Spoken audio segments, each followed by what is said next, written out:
يا رب لك الحمد كما ينبغي لجلال وجهك وعظيم سلطانك.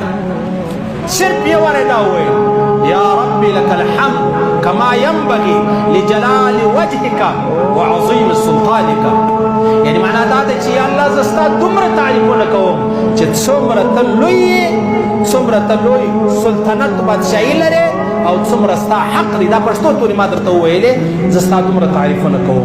پیغمبر علیه السلام فرمایي وای چې کله دې سړی دا ذکر وکړي د الله لویي بیان کړله نو ملائکې ګبراو سي چې د دې مړ چې ثوابونه ولیکو. دا خو زموږ تر وس وتلې ده. د دې مړ ثوابونه څنګه ولیکو؟ نو الله رب العزت په دربار کې پیش شو چې یا الله پلاني سړي خدا ذکر ووایي چې یا رب لك الحمد كما ينبغي لجلال وجهك وعظيم سلطانك. یو وارې ووایي